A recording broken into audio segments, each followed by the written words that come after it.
talking about here today. What concerns you the most? Yeah, the biggest problem, the biggest challenge for me is just the speed of the change. We haven't seen any evidence that either the supply or the demand markets can keep up with that. That as new types of technology are exploding into existence, in the past, there's always been time for both the workforce market to be able to catch up with that, and then also for companies to figure out how to use that technology.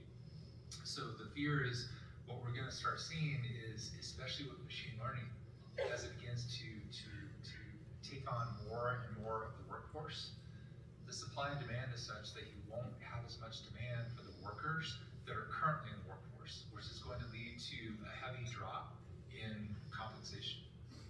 Where that gets really scary is both for the individual not being able to get out of a minimum wage type job, but then also as business owners.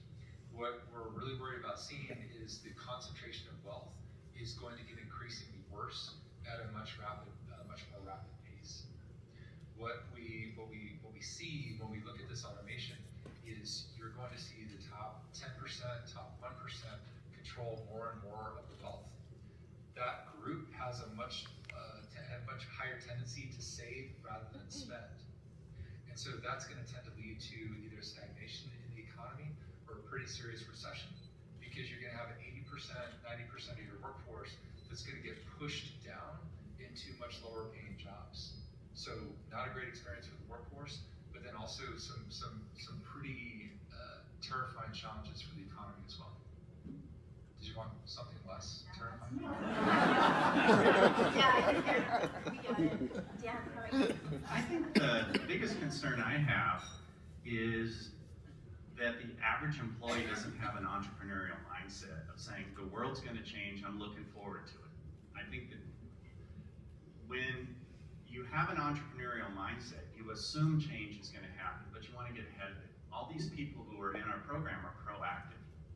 If you're not proactive with the way jobs are going to be shifting, you're going to be left behind. And I think the attitude should be, I wonder where the puck is moving. They talk about Wayne Gretzky, what made him such a good hockey player. He focused on where it's going, not where it is. Where's the market going? And what can I do now to prepare myself so that I stay relevant? Even if the people around you are going to pretend it's not going to happen. It's going to happen. If I could add one thing to that about the individuals keeping that entrepreneurial mindset that Dan's talking about, it's actually really important for you as business owners to be aware of how you're coaching your own employees to do that as well. What we're seeing with these disruptions, a lot of them are going to be coming completely out of left field, and you as a business leader may not see them before your employees do. If your employees have a mindset where they're coming into work every day, they have a set of rules they follow, and then they clock out at the end of the day, you're missing out on a huge opportunity of employees who are interacting with your customers, who are interacting with your supply chain, who are interacting with your stakeholders, that you want to set up an environment where they feel it's their responsibility, but they also feel part ownership in your company to say, hey boss, I'm seeing something weird, you need to know about this. Again, the speed of the disruptions is picking up really rapidly, and it's coming from all points.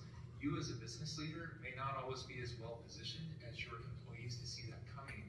When you can create that kind of environment that Dan's talking about, where it's the employees raising a hand and saying, I think we got to pivot, your survival goes way up.